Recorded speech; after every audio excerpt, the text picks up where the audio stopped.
Okay, good morning, everyone.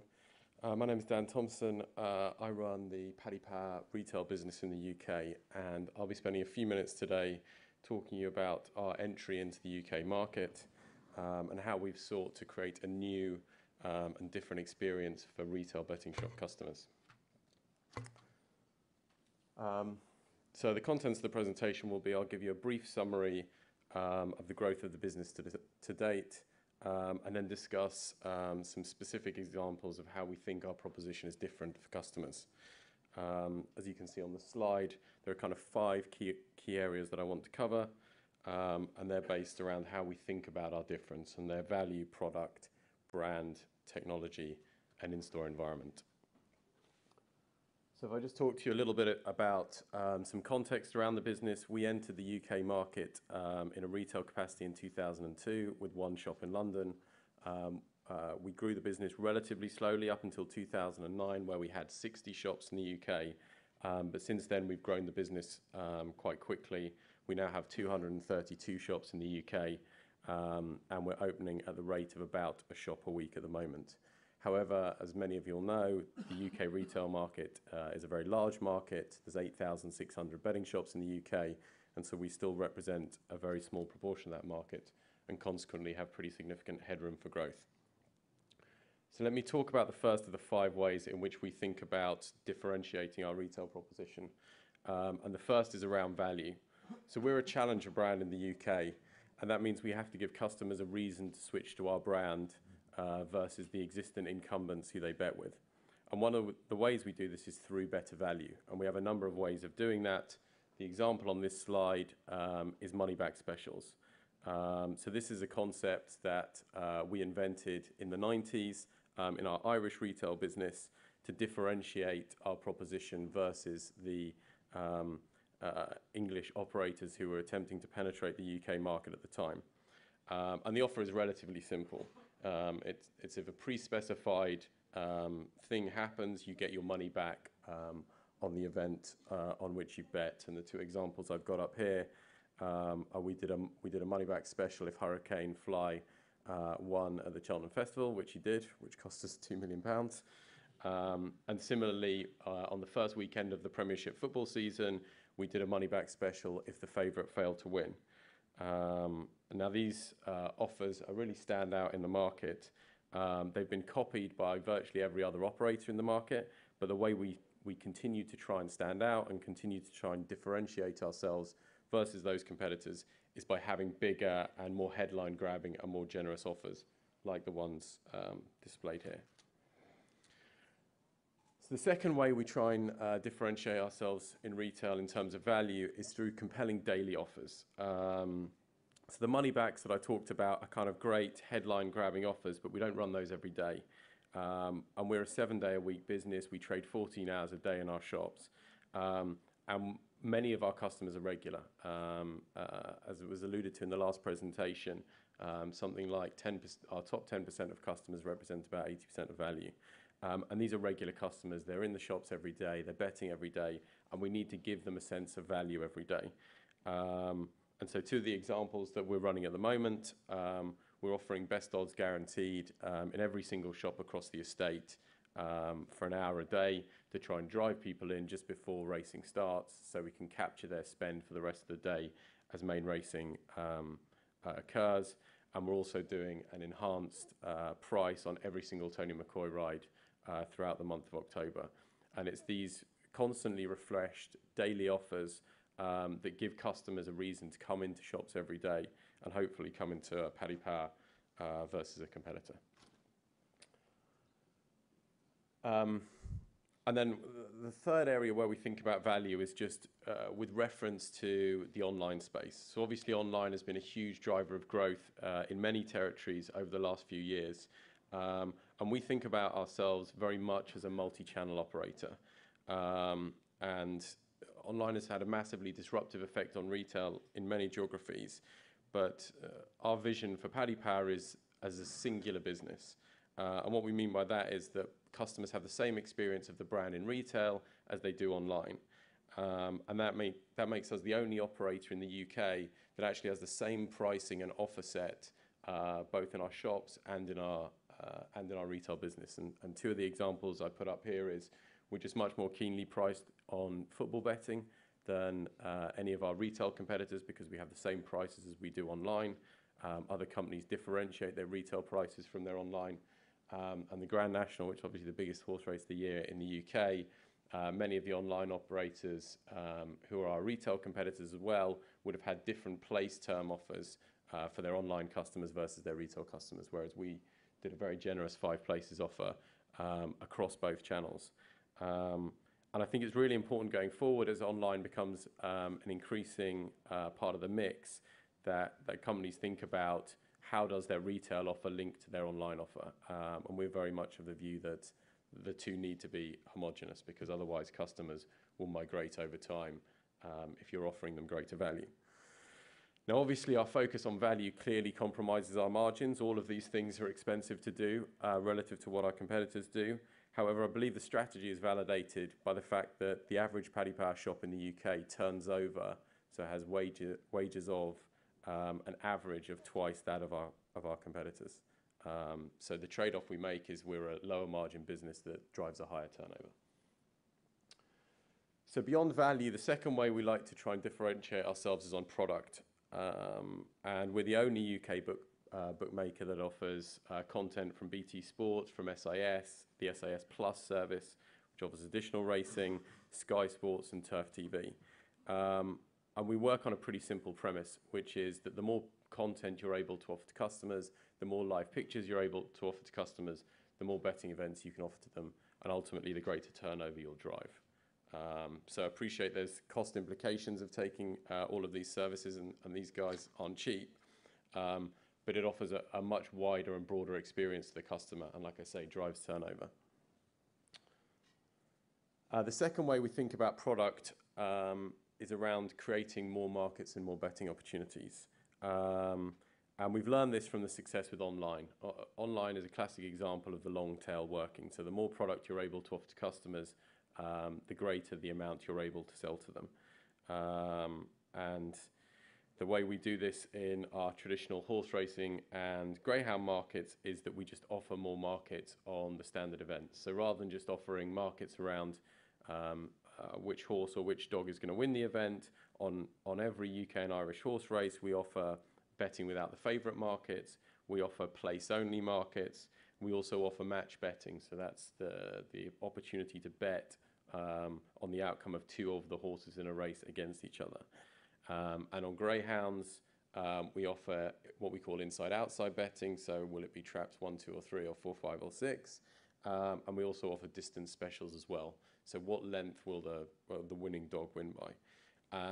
And although these aren't our core betting markets remain, the outright markets for each of these events.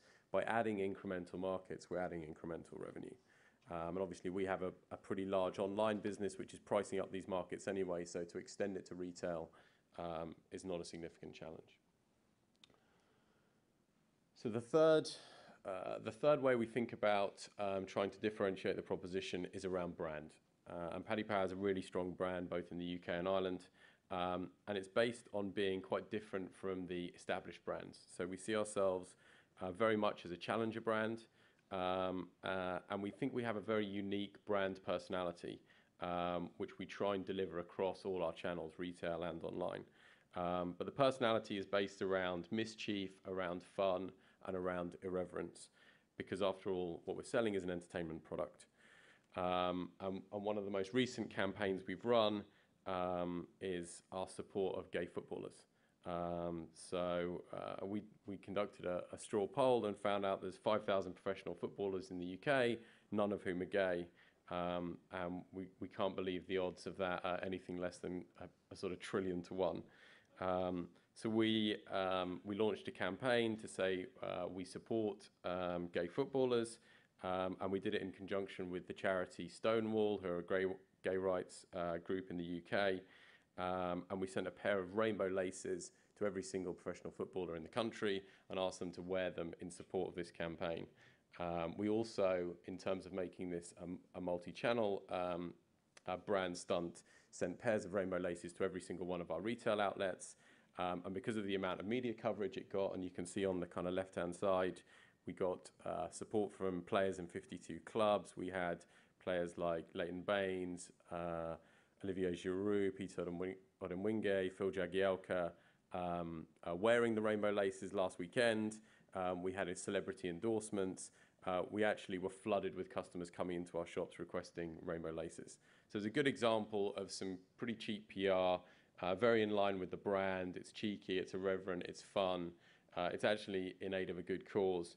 And it has executions both in online, where we generated lots and lots of publicity, but also in retail as well. So the second example I've got for you, just on how we think about brand, is how we tried to hijack Euro 2012. It's very un-Paddy Power to go and spend millions, sometimes tens of millions of pounds sponsoring a tournament. That's not something we have the budget and the resources for, but it just wouldn't be very aligned to our brand. We're not a typical corporate sponsor. So we were thinking about how we could hijack it. And the best thing we could come up with was to give Nicholas Bentner a pair of branded pants, and if he scored a goal, to ask him to reveal them to the cameras. And he did that, as you can see from the photo, when he scored 2 goals in one of the group games, and was subsequently fined 80,000 euros by UEFA, which was actually fantastic for us because it gave the story a tremendous amount of coverage and headlines, particularly when I think the Serbian national team had only been fined 20,000 euros the week before for racism. It just showed how kind of in the pockets of the corporate sponsors UEFA were. And again, pitched Paddy Power as this challenger brand, being disruptive, being funny, having a laugh at the expense of the establishment. And it generated numerous online and press stories, both in the UK and internationally. It was on CNN in the US. And we managed to execute it in retail by having our retail staff wearing Paddy Power Lucky Pants over their uniform for a few days, and also distributing the pants to retail customers who asked for them. And the pants actually took off to such an extent that although we were giving them away for free, they were exchanging for about 50 euros on eBay at one stage. People were actually buying them. So, and I guess the third one, which any of you who are kind of familiar with the Cheltenham Festival and UK racing will have seen, was the giant Hollywood sign that we did at Cheltenham 3 years ago. So again, we couldn't afford to, and we didn't want to just be the sponsor of the Cheltenham Festival. So instead, we decided to erect a 100-foot Hollywood-style sign on the mountain or the hill next to the racecourse, which everyone who visited the racecourse, all of the television cameras could see. And it's actually 7 times the size of the actual Hollywood sign. It was genuinely enormous, and anyone who visited the course or saw the TV coverage during the festival would have seen it.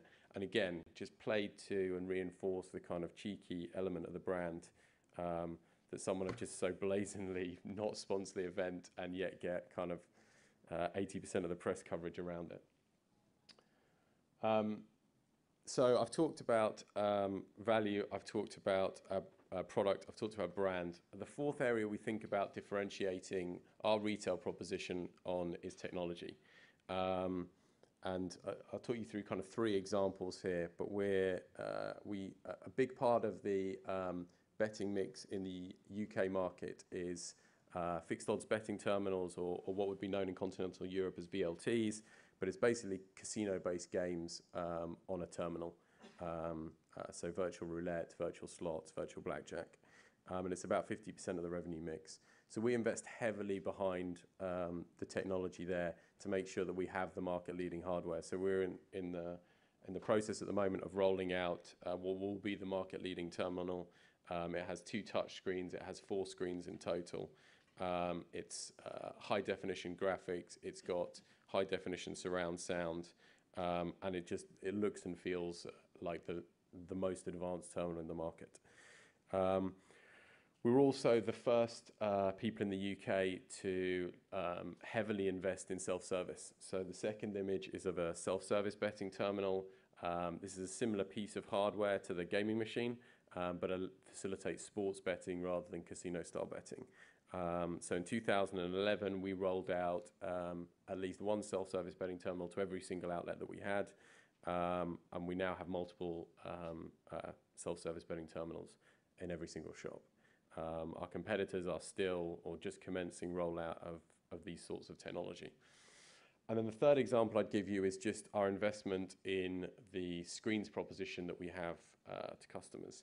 So we have the largest screens proposition in the marketplace, and every single shop has 6 50-inch TVs that offer all of the live content that I was telling you about earlier in terms of our investment in product. So we can just give as much live content, live pictures, live betting opportunities to customers, and this is all backed up by 16 data screens in every shop that allow us to push the offers and the products that I was talking about.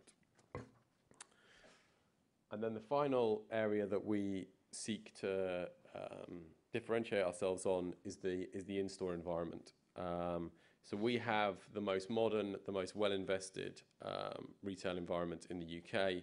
This is a function of the fact that we're late to market to an extent, because many of our competitors have been around for decades and just have older shops. But we have solid wood floors in all our shops. We have leather seating. We have a clean, bright, well-lit environment. We have air conditioning in every shop. And I'd say, you know, you can see from the pictures, it feels much more like a kind of welcoming, modern retail environment, more like a coffee shop than some of the smoky, dimly lit, kind of backstreet bookies that certainly we had in the UK 15, 20 years ago. So to summarize, I think we're trying as a brand to offer a unique experience to customers. As other speakers have mentioned, there's pressure on discretionary spend amongst consumers. There's the threat from online migration, and it's just ultra competitive on the UK high street with the brands with which we compete against. But I believe through our focus on value, on product, on brand, on technology, and on creating the best in-store environment, it's my hope and my belief that customers will continue to choose Paddy Power in the months and years to come. So thank you for listening.